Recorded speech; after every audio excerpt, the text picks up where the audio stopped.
and that's about it. Kind of follow a makeshift one-way system, keep your distance from each other, but most of all, have fun. Yeah, side by side, and the moral of the story is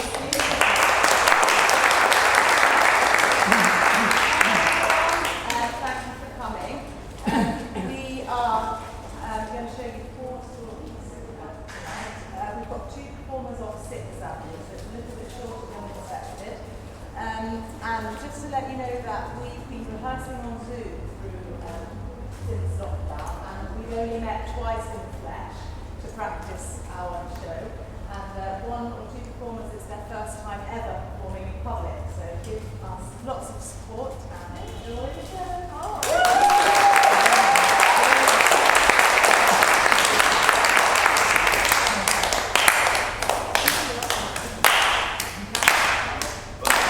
Way back, back, way back, way back, back, way back, way back, back, way back, way back, back, way back, way back, way back, way back, way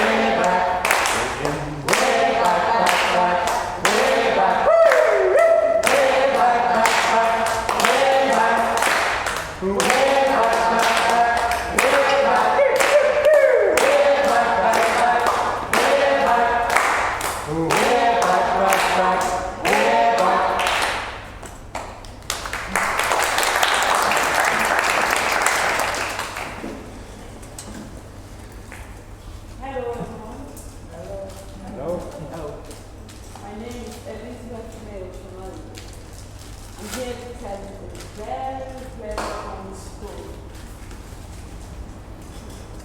Are you ready to hear it? Yeah. Good, let's start.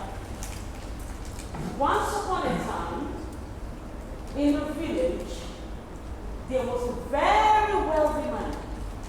In fact, he was really, really wealthy. He had lots of money, but there was a problem. He was very selfish and never wanted to share with anybody all that he has. He even refused to have children. He refused to get married just because he doesn't want to share with anyone at all. In that village, every year there is a season where they celebrate a new yam festival. They do this every year, once a year. And before this festival, they usually give some people some title. And this rich man was his turn to get this title of the chieftaincy. And they came to him, they summoned him in the village square on that day and said, "You need this chieftaincy title. It is your turn." And he was very happy. "Oh, yes, it's my turn now. I'm going to get this chieftaincy title." And this guy was looking out. And they said, not too fast. Comes with a condition. "What condition now? What are you on about?" And they said, "You need to get a wife first before you can get this title." And he said, "Well, I have searched everywhere in this village, nearby villages. I couldn't find myself any woman that meets my standards." And I said, "Well, what kind of a woman do you want? I mean, what kind of a woman are you looking for?" And then he said, "Well, if you can find me a woman who doesn't eat or drink at all, then I will come up with a demand." And the villagers murmured against themselves, "Why can't we find such a woman? No, it's not possible." And they said to him, "How is this even possible? Someone who doesn't eat, who doesn't drink, and lives. This is not possible." And then he said, "Here you go. I told you. But you better leave me alone." "What? No.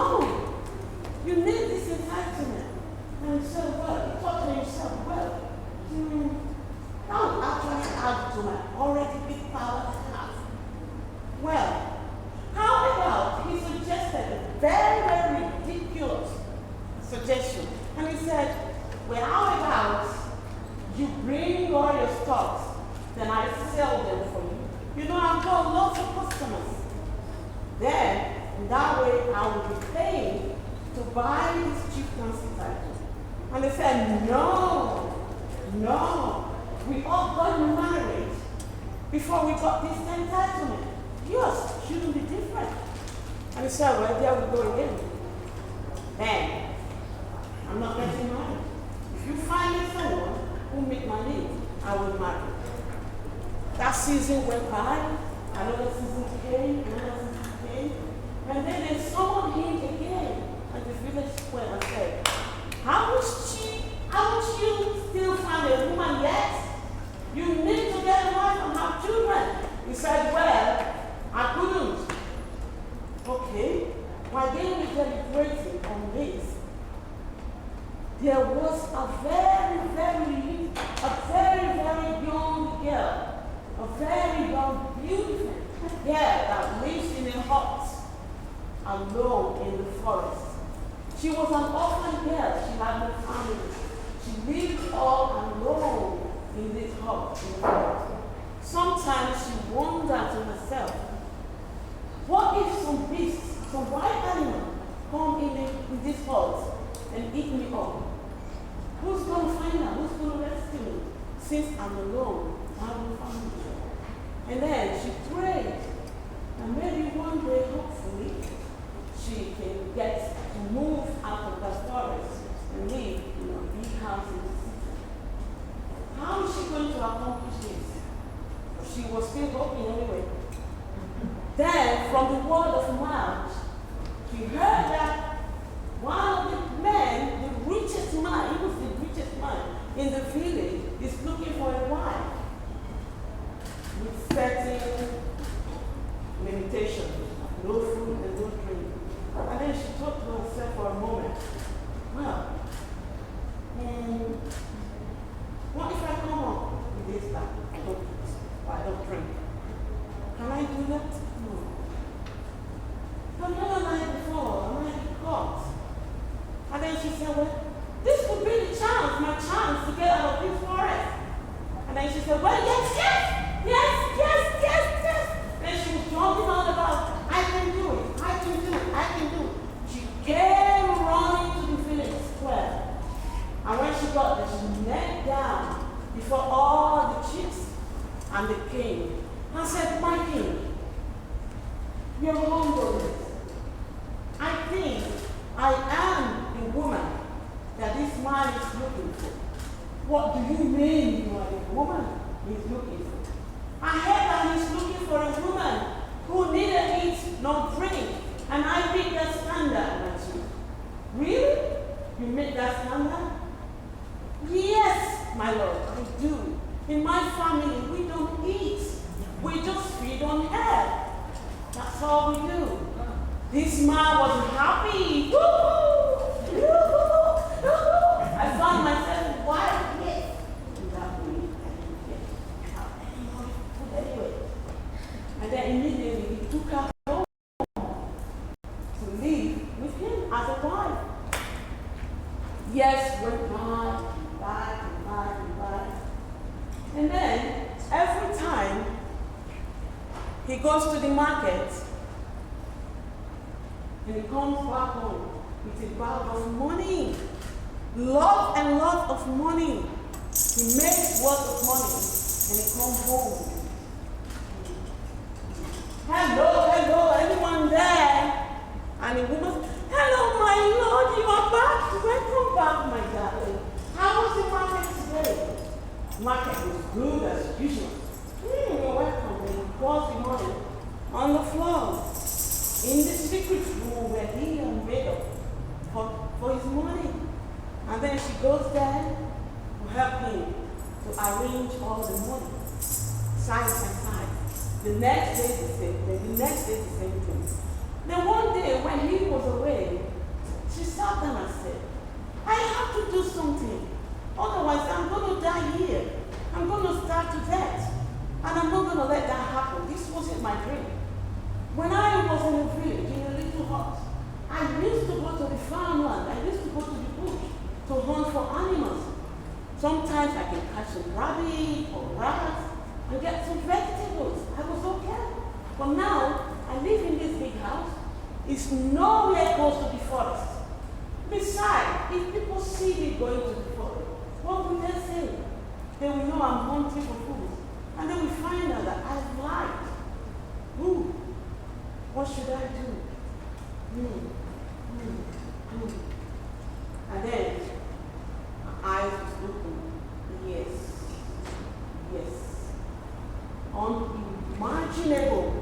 Unimaginable thoughts.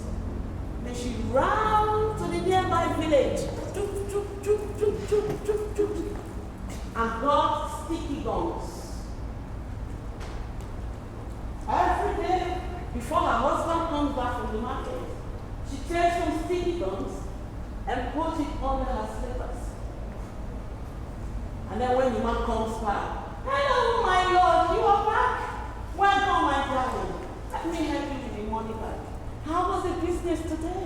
"Oh, it was fine. All my customers came from all the neighboring villages, and I sold all my crops and my animals. You can see I made a lot of money.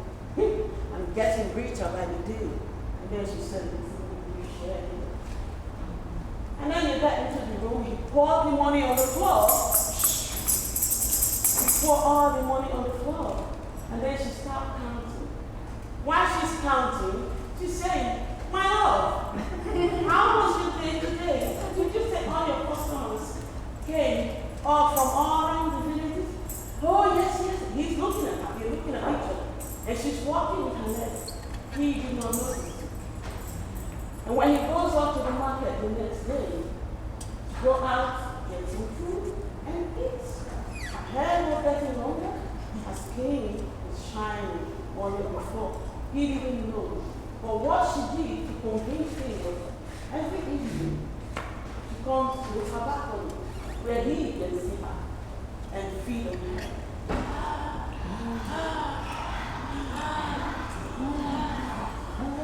And then he goes, "Yes, I married the best wife.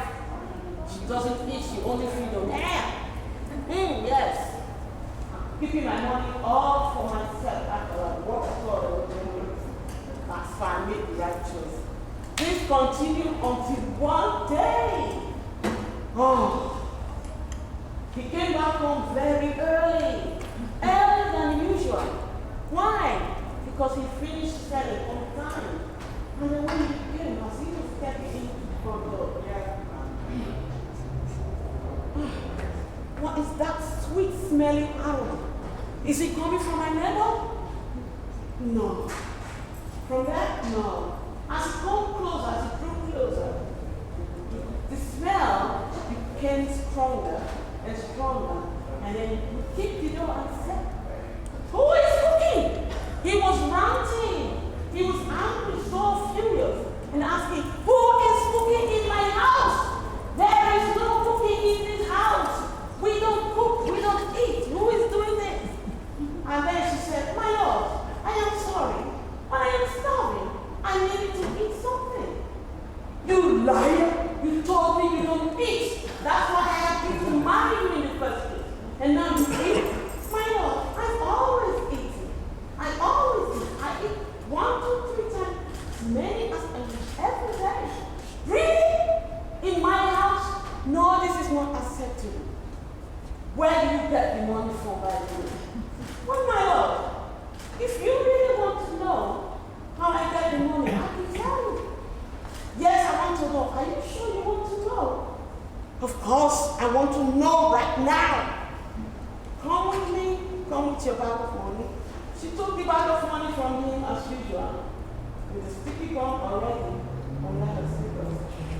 And they came to the room, poured the money on the floor. And she said, "Are you really sure you want to know how I get the money that I used to feed, buy hair cream for my hair and my skin?"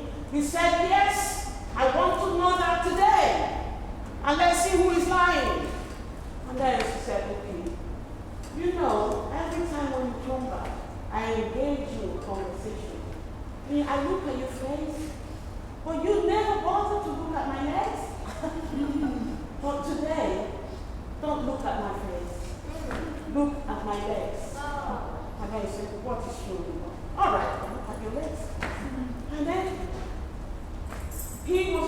talking to him, engaging him in conversation. And then he started looking at her legs like, my lord, how was your business today? Did you get enough? Did you sell everything today? And then he realized that she had been picking his money with a sticky gum under her slippers. No, I'm not taking this. He was angry, he was heartbroken, he was furious, he was screaming and shouting. And then went to his inner chamber, his thoughts to himself. I didn't want to share my money with anyone. I thought I was the wisest person. I thought I am the wisest person on earth. And decided to get a woman who doesn't eat or drink. What do you think of it? To get any woman who doesn't eat or drink? Well, now I know that we can never underestimate the intelligence of a woman. He was heartbroken and said, oh, after all, I'm not the most wisest person on earth. She is wiser than me. He fell down with a broken heart, and he couldn't get up again. He died. And at the end, the poor orphan lady inherited all the money, the houses, the animals, the landed property. She inherited all with no contest. And she sat down in the parlor and thought, this is a whole lot of money. How can someone be so selfish? You don't share. Why? Well, I don't need all this money. It's too much. She shared money into equal parts and gave one part to the orphanage home for the motherless and the children that have got the village. She gave the money to them. And when she got home, the other house, she said, it's still too much. I don't need all of it. She parted it again and gave one part of it to all the widows in the village. And she lived happily ever after. So the moral of the story is never underestimate the intelligence of a woman. It's not over yet. There is a modern day version of this story. Do you want to hear it? Yes. Well, there was a man who was very rich and he had $1 billion. He was $1 billion rich. $1 billion, how rich is that? But he had the same problem of stinginess, selfishness. He was married, but never gave his wife nothing. Nothing, absolutely nothing. She fed for herself from head to toe. Everything she did for herself. He never gave her anything, even though he was rich with $1 billion. And then one day, he called his wife and his family and said, you know, I have something very important I want to discuss with you. And then she said, what is it, my lord? And then he goes, well, you have to sit down because this is my final say on this. I don't want to talk about another person. And it's wrong, let's hear it. And then he started. You know, I am very rich, as you all know. Oh yes, my lord, I know that. What is it then?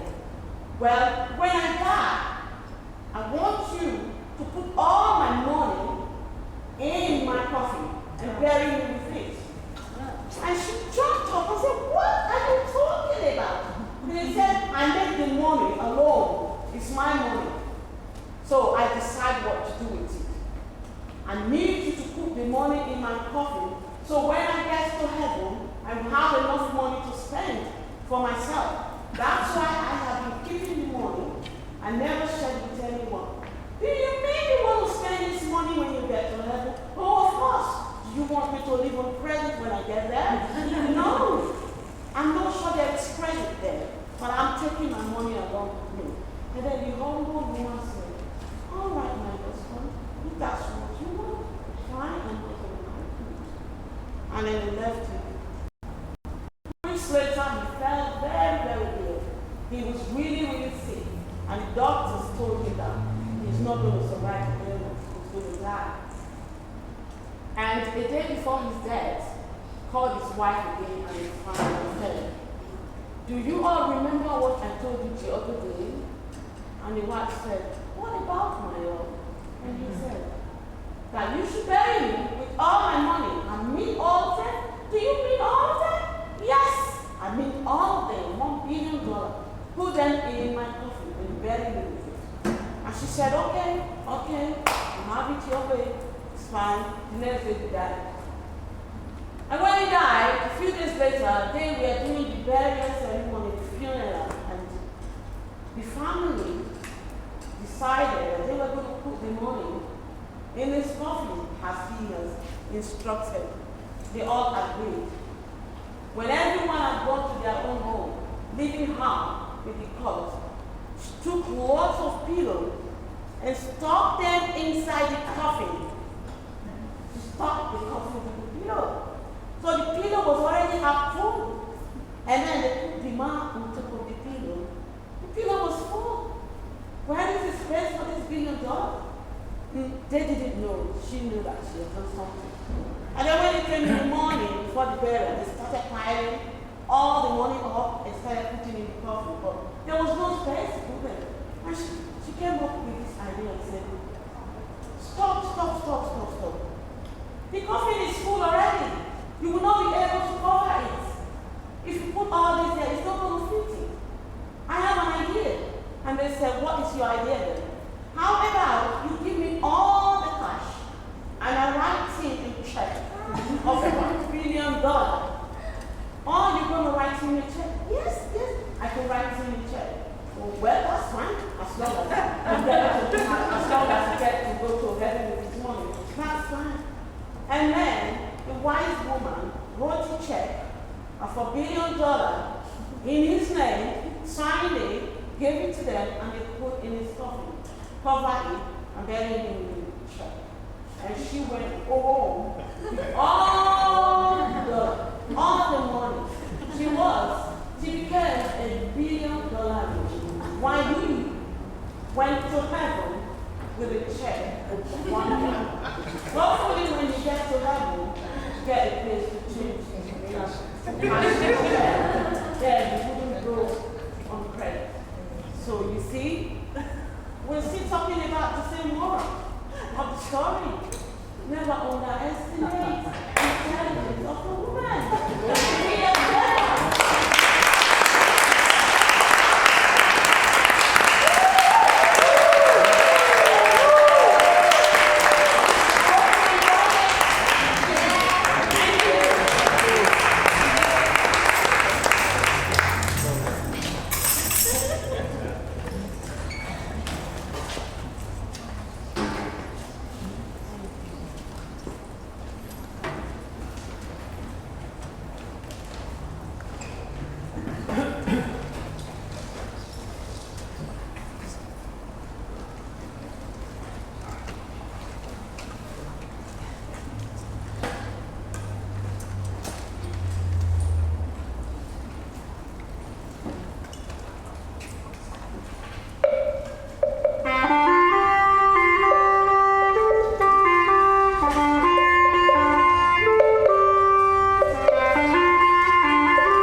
Shoot mine over the stars.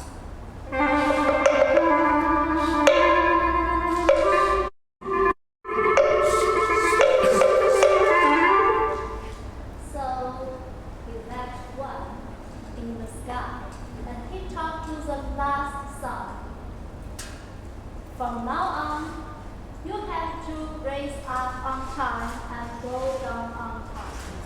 You can no longer help the people. And the last song was so scared. Yeah, so he replied right away, yes, I never heard the people. Please don't kill me. Yeah. So Ho saved the people, and he was respected as a national hero. The queen was so thankful, so he gave Ho a magic bean that would make him immortal. But the magic bean was just for one person. Although Ho would like to be immortal, he would like to stay longer with his wife Chang'e. So he didn't swallow the magic bean. He let Chang'e keep it for him. But when old Holy student got to know this secret, his student was Hamon. Holy had no idea that Hamon was a bad guy.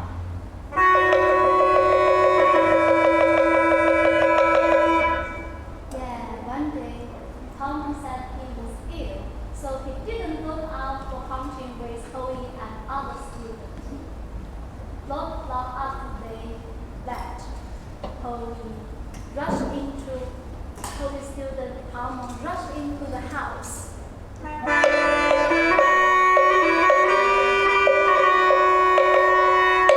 And vicious, with a sword in his hand,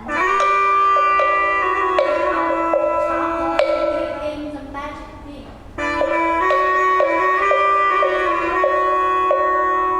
Chang'e knew that she was not as strong as Hamon. But how could she give that bad guy the magic bean? So she ran into the room and took out the magic bean. Instead of giving it to Hamon, she swallowed it. And then she had no choice, fly higher into the sky.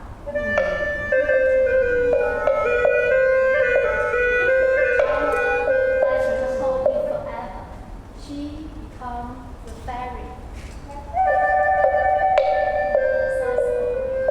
Then Chang'e begged the queen offer her a place close to Hoyi to stay. The queen said, the nearest one is the moon, which is cold and you need to live lonely there. Do you still want to live there? Chang'e asked. Chang'e answered, yes. When Hoyi came back home, Hamon already run away. Hoyi had no opportunity to run for his wife. He was so sad. He realized that Chang'e will not come back. So he looked at the sky and quietly called Chang'e's name, Chang'e. And suddenly, he found someone on the moon looking at the earth. We all know that it's Chang'e looking for her husband. Yeah. So Holy prepared Chang'e's favorite refreshment on a table under the moon, and he told Chang'e on the moon how much he missed her. He hoped he could come back with him. The other people know that they all start to prepare the refreshment, especially the cake, for Chang'e. And this activity is becoming the culture of celebrating the Moon Festival. From then, the people in every autumn, in the 5th days of the 8th month in Chinese lunar calendar, in September and early October, they prepare the food for celebrate the Moon Festival. The end.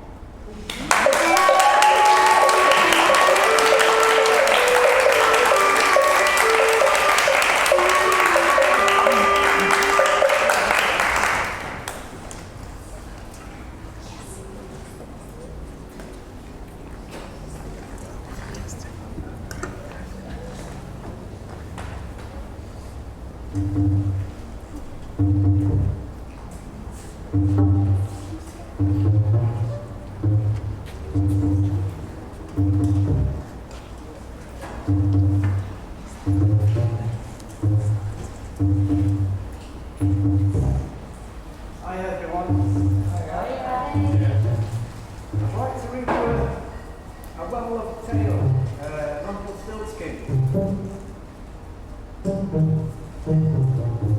An old ladybird wrote.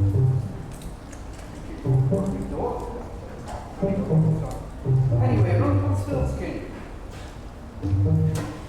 Once upon a time there was a poor miller who had one beautiful daughter.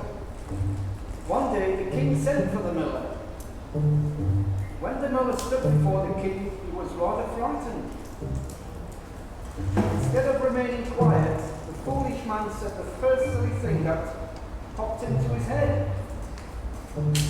I have a daughter who can spin straw into gold, he said. Your daughter is indeed clever if she can do as you say, answered the king. Bring her to me tomorrow and we shall see. The next day, the miller took his daughter to the king's castle. The king led the girl into a room that was almost filled with straw. The only other things in the room were a stool and some rails. Now set to work. And if by tomorrow morning you have not spun this straw into gold, you will die. At these words, the king left the room and locked the door behind him.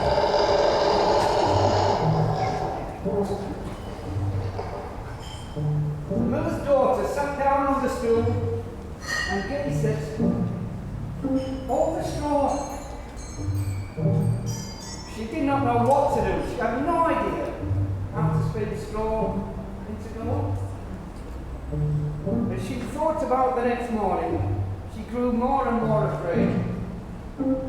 At last, she hid her face in her hands and wept. All at once, the door flew open, and in came the straightest little man she had ever seen.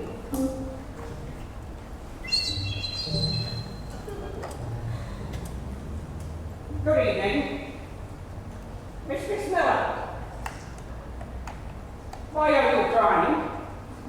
I couldn't spring this morning gold. You can't. Well, I can. I think this going to go. What will you give me? I'll give you my necklace. Necklace? Yeah. Go on then.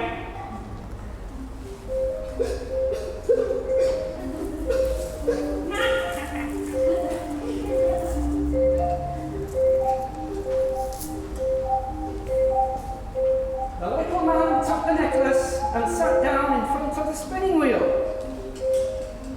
Whir! 3 times round and 1 reel was full. The mannequin put on another reel. Whir!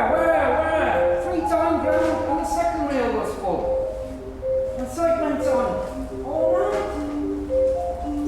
By morning all the straw was spun and all the reels were full of gold.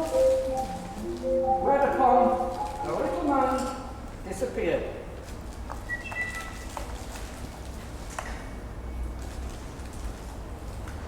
At sunrise the king arrived. He was astonished and more than delighted to see so much gold. Yet he was not satisfied. The sight of the gold only made him more greedy. He took the miller's daughter to a second room, much larger than the first one. It too was full of straw. Yes. Again, the king told the girl that if all the straw was not spun into gold before next morning, she would die. Once more, when she was left alone, the girl began to cry. In a moment, the door flew open, and the mannequin stood before her.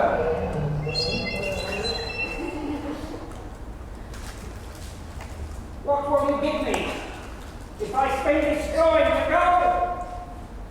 I will give you my ring. Ring? Get.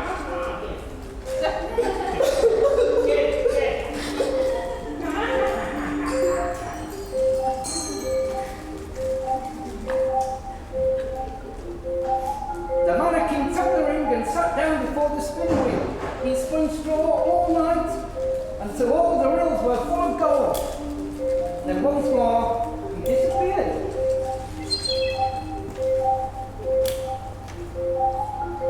The king arrived at sunrise, and again he was delighted to see all the gold. Yet still he was not satisfied. He led the poor girl to a third room. It too was full of straw. Of course, more straw. This time the king said to the girl, "Spin this straw into gold before morning, and you shall be my queen." When the girl sat alone, weeping, the queer little man appeared for the third time.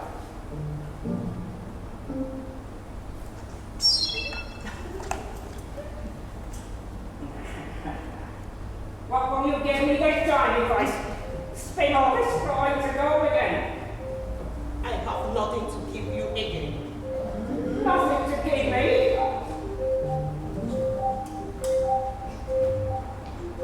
Then promise me that if you become queen, you will give me your first child. I can't become a queen, neither have a child promised. At that, the mannequin once more spun all the straw into gold. Whirr, all night again.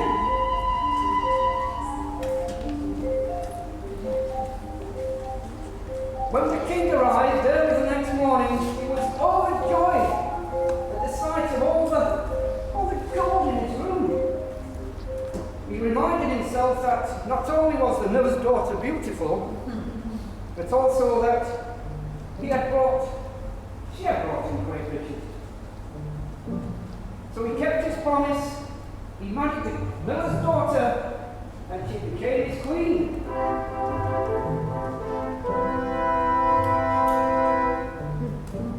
The queen was very happy living in the royal castle.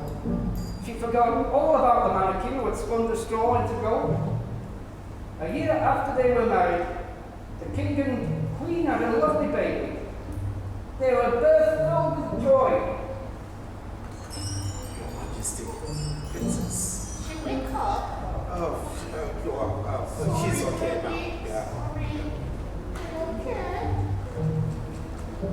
A few days later, the mannequin suddenly appeared in the queen's bedroom.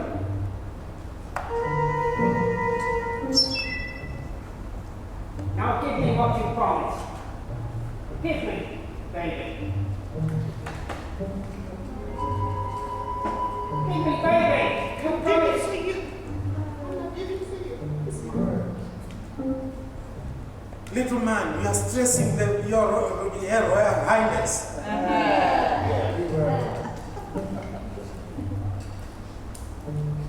The queen offered the mannequin all the riches of her kingdom, if only he would release her from her promise. The tiny man refused them all.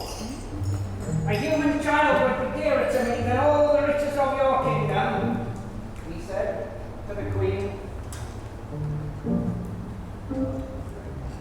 At his words, poor queen wept so bitterly that the tiny man took pity on her.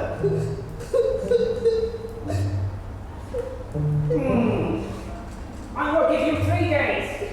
And if in that time you can guess my name, you shall keep your baby. We can do something about that, little man.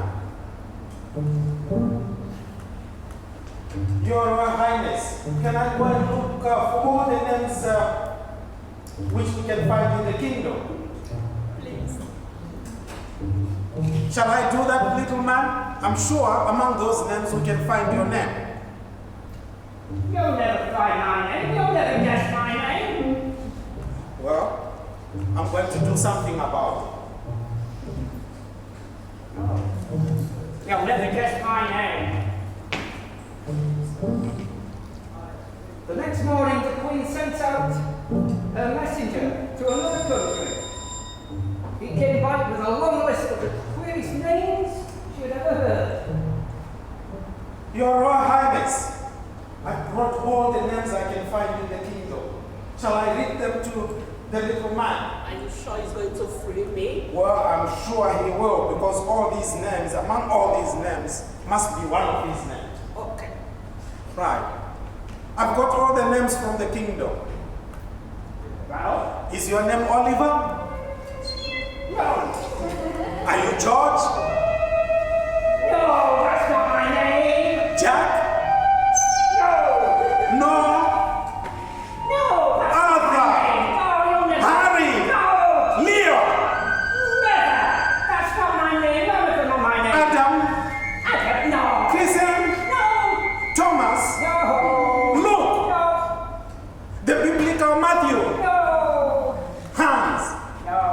Oh, I give up. You'll never guess my name. Oh my goodness. None of the names are there. How am I going to set free? Let's wait hear what the little man says. On the third day, it was very late when the messenger returned.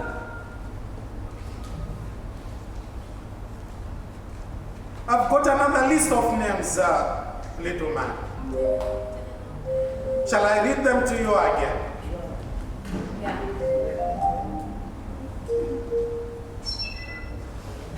Go on then. But it's no good you're wasting your time. This is the list of names from another part of the kingdom. You must be Octavius. No, you lie. Oh, no, that's not Nothing my will ever name. satisfy this little man. Asia? No, that's not my name. Tremaine? No. Zarif? No. Give it a name. Renan? No. Caspar? No. Capono? It's an African name. Are you not African? Rehan? Pius? Oh my goodness. My queen is in trouble.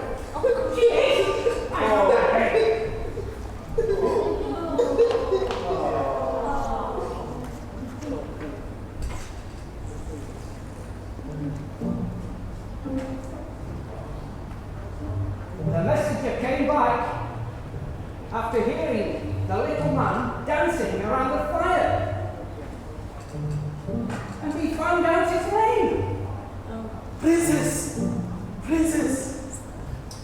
I've got good tidings to tell you. My way to get that list of names. I found the little man dancing around the fire. And he was singing. One of the words of in his songs was that he mentioned his name.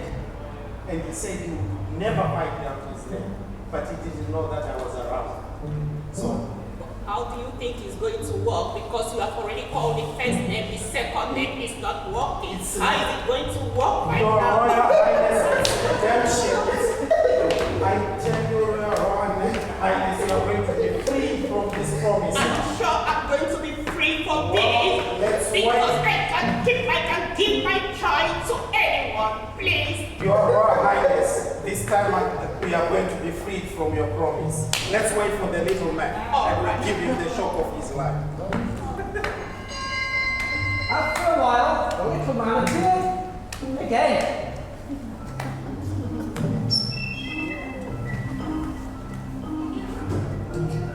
Hello, little man.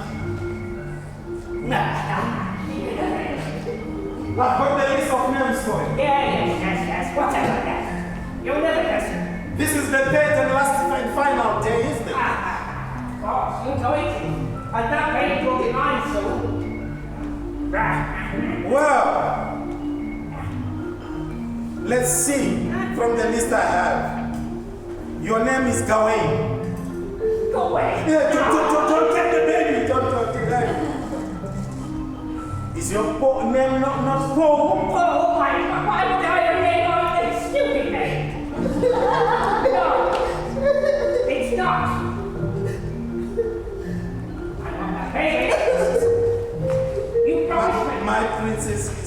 sorrow. I know your name. Your name is Victor. Victor! No, that's not my name. You'll never guess my name. Don't touch the baby. Don't touch the baby. No, don't. It won't be mine in a minute. Because you've got one more minute left. And then you'll never guess me. You'll never guess me.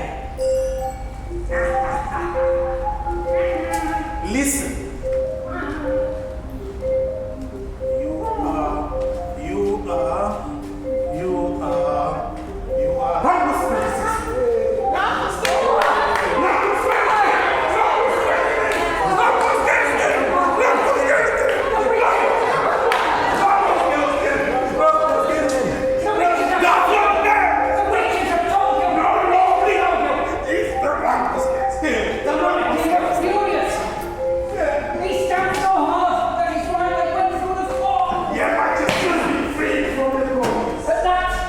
He's under increased and seized his leg with both hands and began to pull with all his might.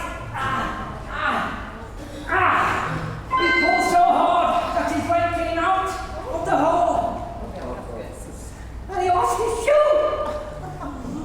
The Rumpelstiltskin stood furiously out of the room and was never heard of again.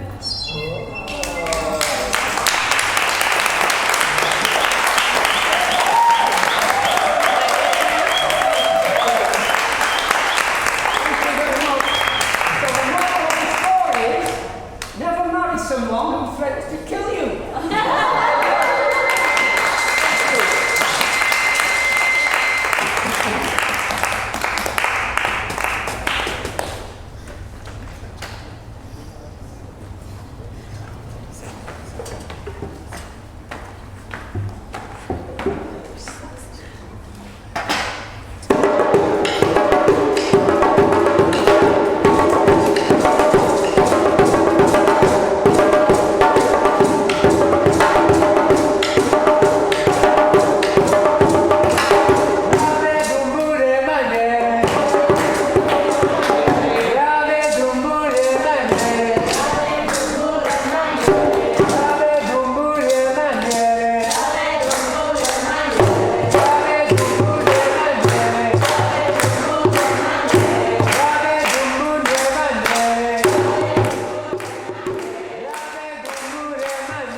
animals used to talk. Animals and humans used to talk in the same language. There was this couple, man and woman, who got married. But they used to argue.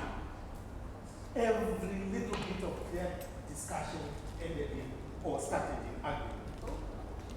They got married, and even when going to bed, they would argue which side of the bed they should sleep. They were so argumentative. Every part of their conversation was argument. They had a son, a young boy. And when the baby was born, again, typical of the couple, they started arguing. Congratulations, we've got our baby boy. Thank God.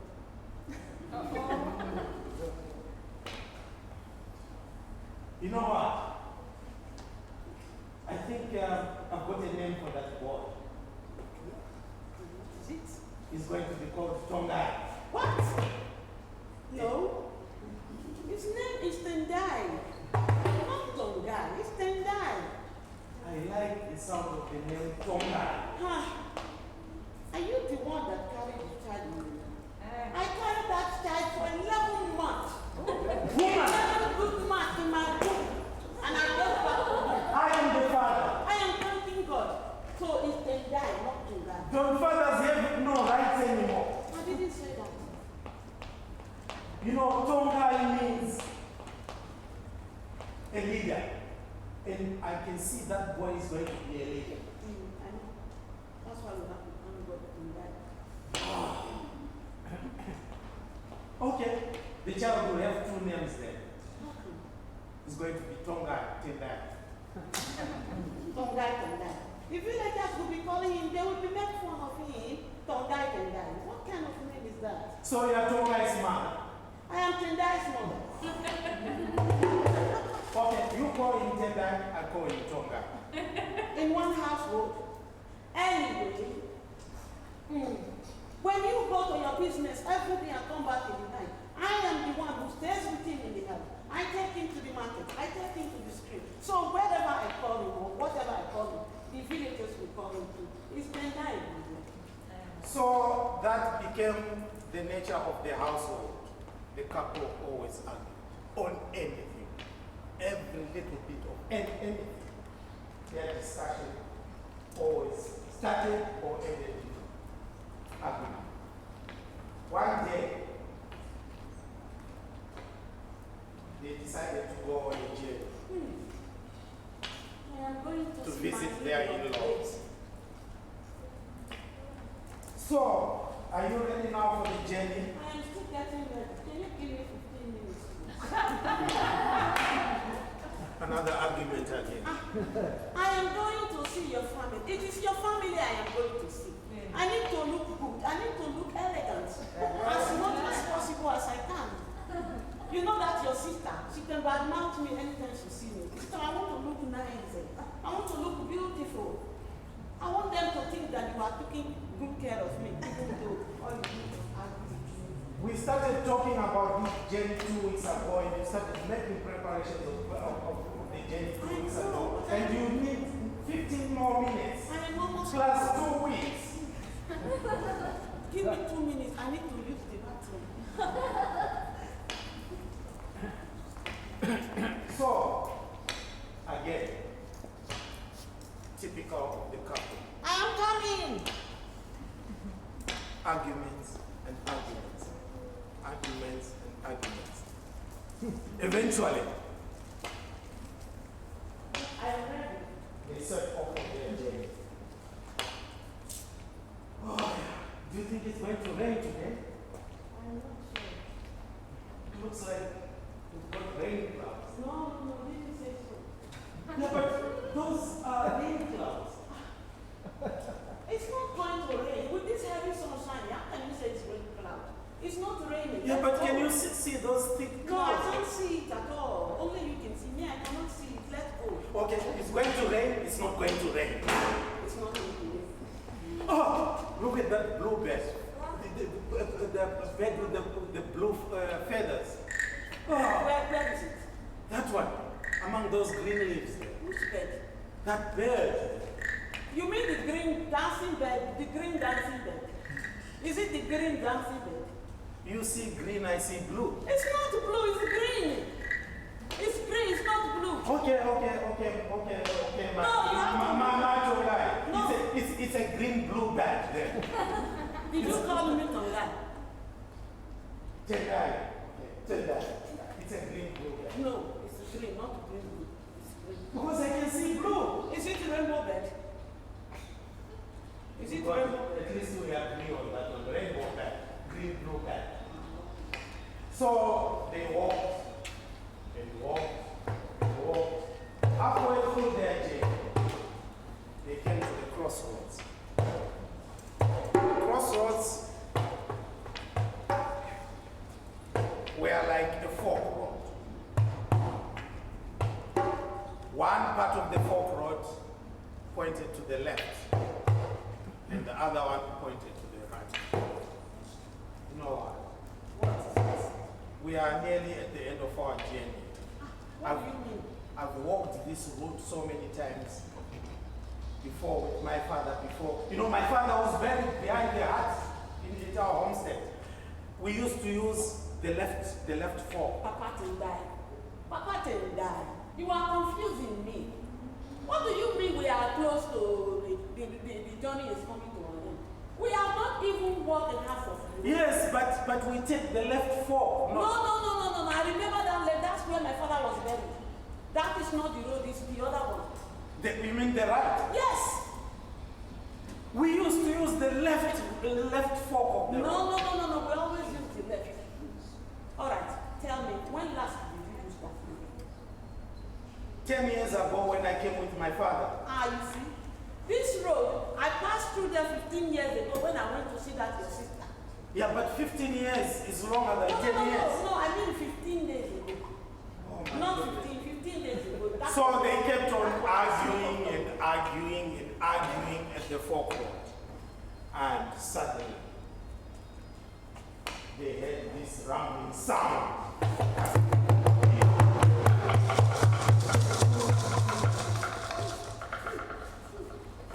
And then a deep voice, or throaty voice, started speaking. What are you two people arguing about?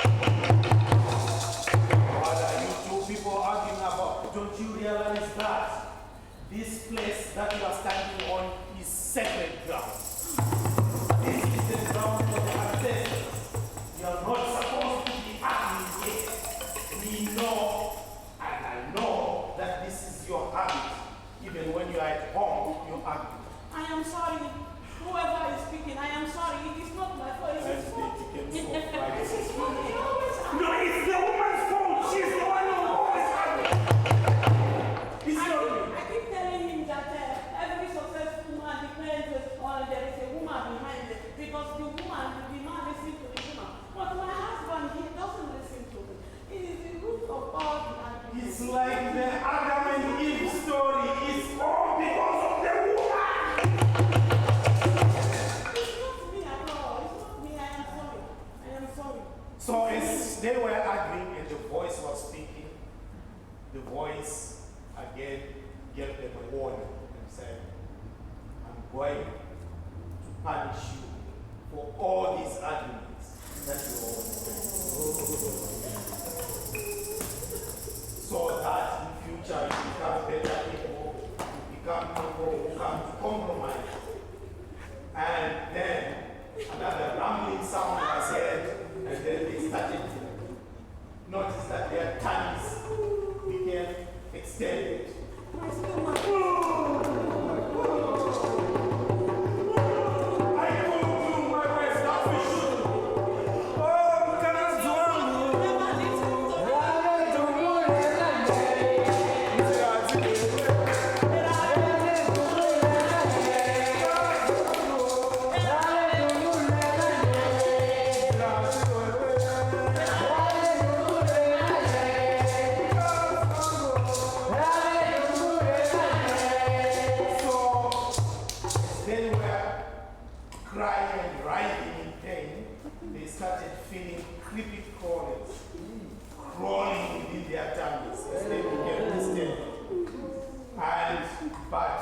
spirits, the ancestral spirits forgave them, and then they spewed out all the evil thoughts.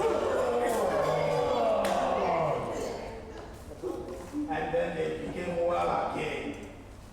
And from that time, they agreed to take on the correct road and then proceeded on their journey. And they stopped arguing. From that time, they never argued. Thank you very much.